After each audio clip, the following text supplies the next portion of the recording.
Okay. Alright, here we go. Welcome back to Nick Lenz's Comic Corner. Classic as known classics. This is episode number 3155. Doubleshot number 3049.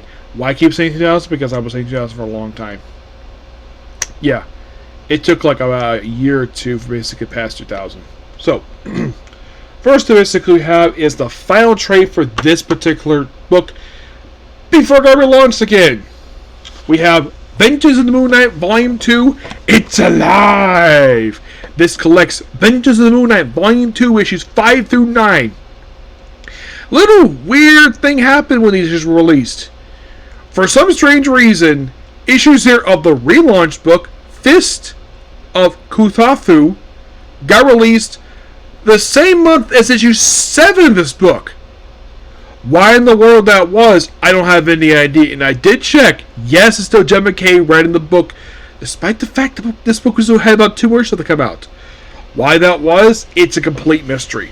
So, by the way, love this amazing cover here. As soon as I saw this cover, like, I had it in my hands on it. Of course, Gemma K obviously does the writing here. Obviously, he still does. With Alejandro Capakiko, who does 5 and 7, and Delamaya Paramak does 6, 8, and 9. So, by the way, according to the Vegeance number for this book, this is issues 235 to 239. Yes, 5 issues. The cover art is done by David Patron, who basically took over for David Finch and does pretty much the whole book. Love that cover. That cover is amazing. So, we started out basically in therapy session where, like, oh, Moon Knight is the Shroud. Yep. Like, 8-Ball never met 4, which, that's indeed true, because 8-Ball never encountered him. So you have the Shroud fighting Tigra and Hunter's Moon for a bit. And this last, and of course, like, he's dead, of course, he thinks he's Moon Knight. And of course, basically, they referenced... And they're referencing here Devil's Ring Moon Knight, which of course MK did write that too. And of course, like, the Shroud uses powers to levitate. I think he's a superhero. Not really. He's more like a villain. And it's like, you think he's honoring him, but nope. Tiger is not accepting him. And then Hunter's Moon basically takes her away because it's about to explode over the place. And then apparently it says to be blood hunt because something happened during a blood hunt. I'll get to that. So, and then it's shown that basically you have her, going to deal with the events of blood hunt, which, by the way, the guy in the white suit here, his name is Soldier. Here with Renee. So, yeah, basically in this issue here, they're fighting out vampires, defending their territory from the vampire horde. Happen during events of blood hunt. They go basically on the ground and, well, protect people. And then they fight Urine, who, by the way, previously appeared in that book. I will be discussing in the future. Don't worry about that. Yeah, this actually was the first time when she appeared in issue 6 here.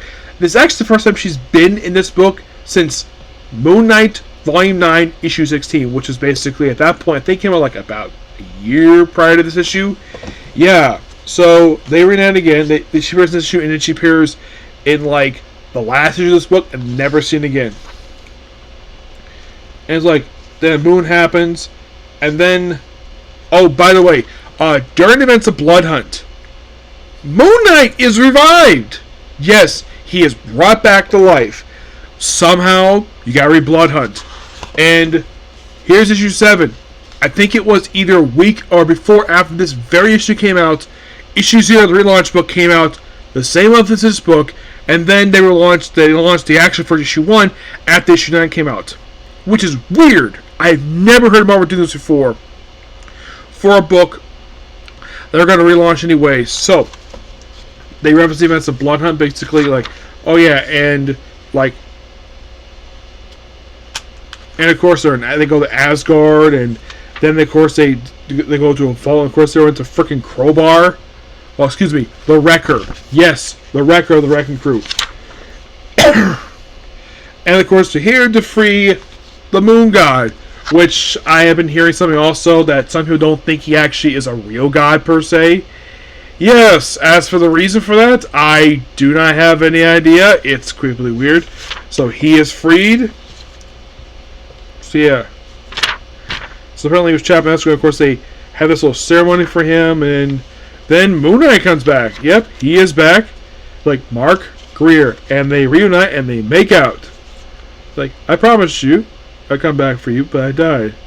Yep. So basically, he is tasked by the Moon God to kill the imposter, and there cannot be two Moon Knights. So basically, that's what he does. He goes to take out the imposter, which happens issue 8. So yeah, and then of course we have Renee basically trying to go to sunlight, but she can't exactly do it very much because she has to drink blood. Because basically it's like, yeah. So she has to walk in sunlight, and of course Mark Spector is back, obviously, to deal with the vampires and eventually deal with his imposter, which he does. Then we see him basically back in his chair.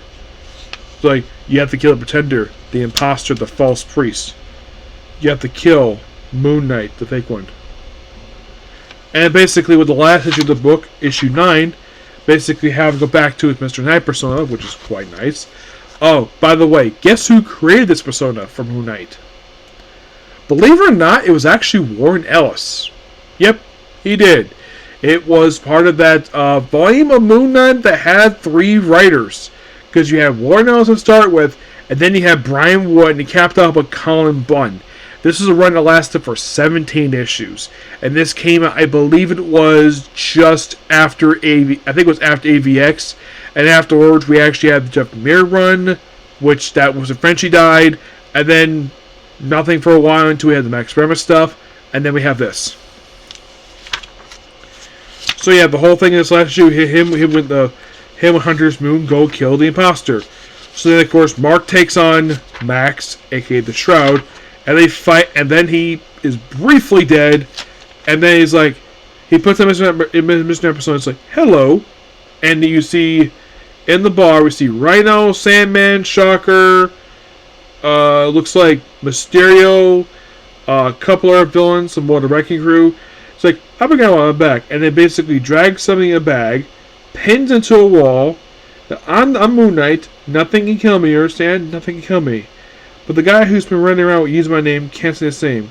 So I understand he stands. Stand in my territory. And I didn't say I'd never do anything for you. And we see he puts the fake Moon Knight's costume on the wall. And no one says anything at all. And then, of course, basically, Max is alive. But he's no longer. Apparently doesn't know why basically what happened. And, of course, Moon Knight basically goes on a screw off. He doesn't want to be with him. But he'll still use his power. It's like, I'm going to guess over you, old bird. Sacrifice to God was symbolic. Imposters can hang pinned to those who before me is in terror. I have satisfied your demands. I have paid my debt. Before you threaten Reese or any of my ministry, I think you owe them a debt to Father. You owe you freedom. Moon Knight is dead. Long live Moon Knight. And that's the book. Yes, this book was excellent. Gemma K did an excellent job with this book, and well, I think some people predicted that basically because the book is still published.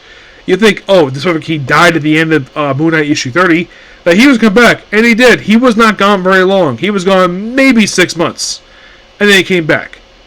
At least it's a tad bit longer than Black Widow, who was gone for a month, and then she came back in the pages of Tales to Sonnet. I think it was like Tales Suspense, which for some weird reason they decided to use.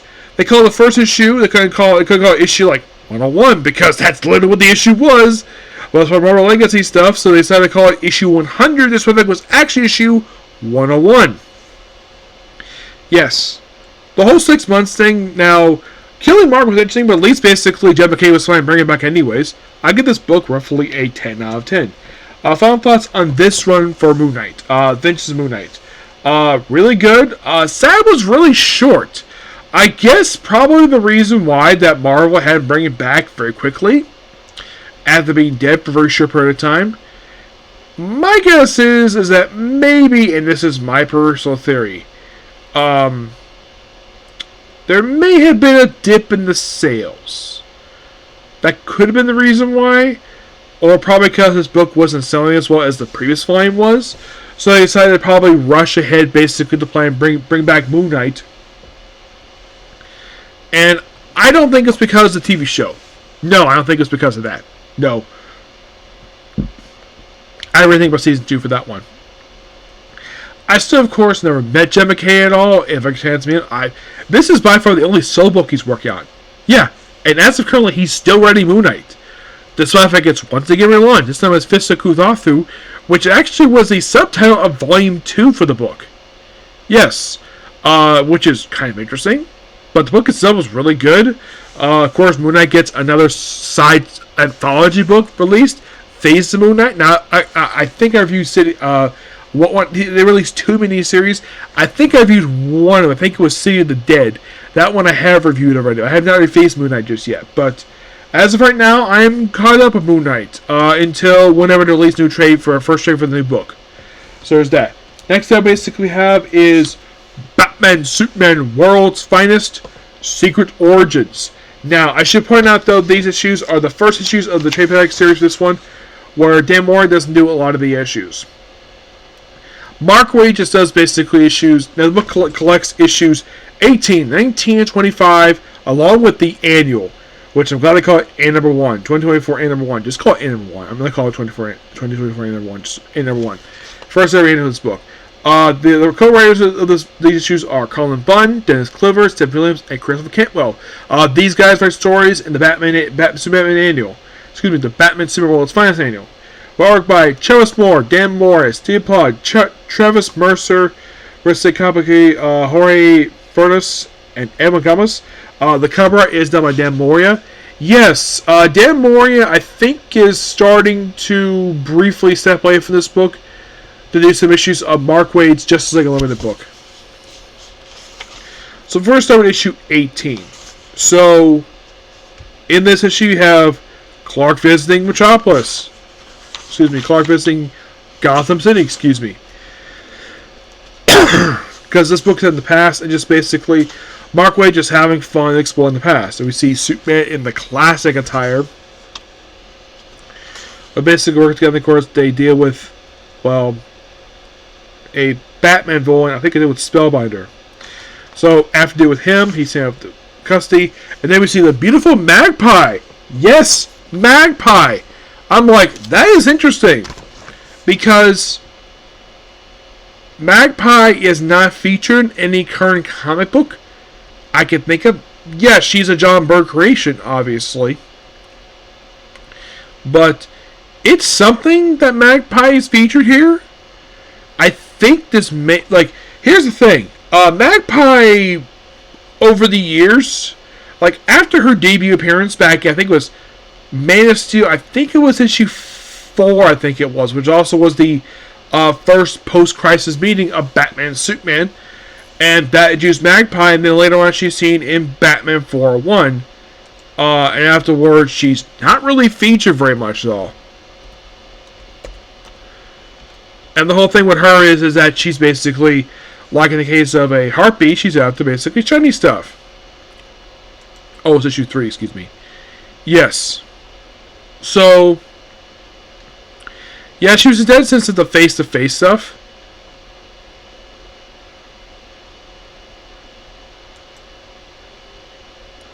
So her appearances have been very sporadic. Like I mentioned, basically was that Man of Steel issue. She also appeared in issue of Steel, that 401, issue 651, 652, and of course face-to-face Blackest Night Batman. Appearance of very after 401, I don't think she was featured again until Steel number 21. Yes, I think that was her next official appearance. Was actually was a flashback. Let's see, was she featured in the Man of Steel annual? Yeah, because it was a flashback. So I think she was featured after 401. Wasn't released. Yes, as a cameo. Yes, as a cameo. She was also featured in Arkham Asylum Living Hell, an issue of Hawk and Dove. Yeah, appearances were very sporadic. I mean, you could say that the Hawk and Dove issue was the first person since Batman 401. until she eventually got killed off during the events of Face to Face. Mm-hmm.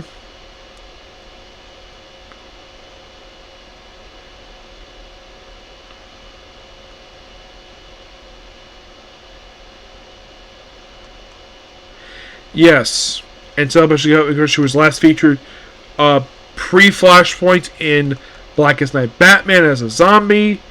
Currently, if you're really curious, though, was this book here her first post-Flashpoint appearance? No, because she's first featured in Forever Evil. Forever Evil, #1. And she's also featured in Arkham War. She was a semi-recurring character in Batman Eternal. A little bit, like, one issue of Batgirl. A few issues of Batman. And she appears in this book here for this single issue. And I think this may have been one of the more recent appearances she made in comics. Yeah, it's always great to see Magpie. Great character, very beautiful woman. And Tigger released Batman Simon, which was nod to Man of Steel #3. And then we have where Riddler is hanging out with this mysterious blank person. And then Clark Kent introduces the Batcave, which of course he doesn't tell Perry White about. Which, yeah. So they go more at Park, and then of course they free Riddler. And then this mysterious person gets shown next issue. Turns out it's actually Jack Sawyer. You think, wait, wasn't he from Superman Animated Series? Yeah, for some reason he's drawn here like the way he did in the show. Yes. Not really sure exactly why he's featured like that for, but he is. Yeah, his first post-Flashpoint appearance was actually an issue of Action Comics. Yes. I mentioned, oh yeah, I was right. He is about a DCU version of his character. I was right about that. So,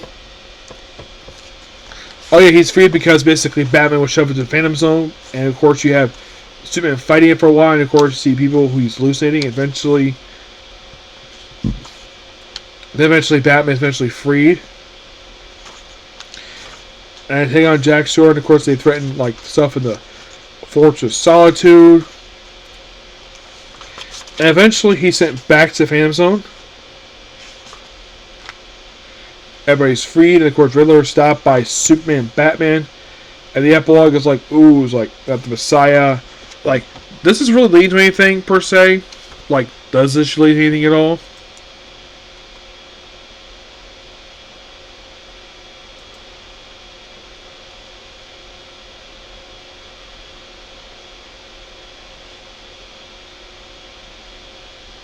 Okay, it's continuing the pages of Action Comics. Mm-hmm. Yeah, so that's continued. And then we continue on to the annual. Yes, the annual. Where this is the multi-story. First story is focused on Metamorpho. The title of this is basically by Dennis Cover, which I think was the guy who wrote the previous Metamorpho book. It's just a Metamorpho story. And then the second story is focused on Sing Like a Bee, which is basically what before showing Teen Titans. It's her basically with... It's a little adventure for her before she became Bumblebee. And then we have the Christopher Cantwell story, where we have it's focused on the Challengers the Unknown. Would not be surprised if they collect this in the Challengers the Unknown trade. Origin story for them, which that was really cool. I guess they did this annual because, hey, why not basically tell stories of these characters in the past? Because this book is all about telling stories of Batman and Superman in the past. Why not do it for these other characters? And I guess they figured, though, hey, why the heck not? Yeah, why not? Yeah, this is by far the first book related to Batman to feature them at all. Not really. But I thought it was really cool. Mm-hmm.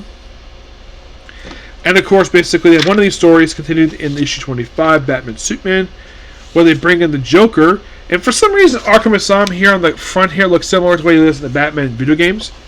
Where it turns out we have, like, I think it's Jeremy Arkham. Nope, it's Lex Luthor. You're thinking, what's going on here? It's two stories in here where it's World's Villainous and Prologue Impossible. Where basically Joker's fitted with a new suit. Lex is basically looking like his pre-Crisis counterpart for some reason.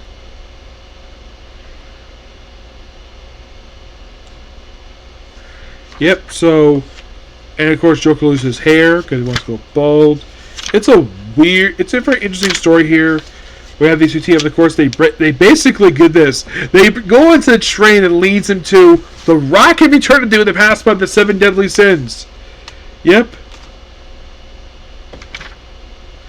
And then we run into Abracadabra, another dimension. Then we run into Jonah frickin' Hex. Like, okay, cool. And looks like, of course, it's all about Rock. And like, basically, the collar gets it removed. And then Joker basically is back at Arkham Asylum. And Lexus is back what he did before. The 5th dimension contains from one of the stories here, just basically just an inversion of basically Justice League. Compossible prologue. Yeah, really fun book. I thoroughly enjoyed this book. I give this book a 10 out of 10. Yep. And with that, basically, I am caught up to date with the series. It's coming to paperback, like in the case of Moon Knight, until they decide to release another book, which I'm not going to be surprised because basically probably never released because it's still being published. Yes, and if you're really curious, what is the most recent issue released? Issue 38. Yes, that is pretty much basically the most recent issue. Now, with the prologue stuff, is that basically set up for, like, the next story arc, per se? Yes. Yes, it is. Why in the world they feature this? I don't have any idea. It's something. Yep. But yeah, that's basically the episode of you. Please be sure to like, comment, subscribe, turn notifications. So next up is Black Butler. Okay, next soon. Bye.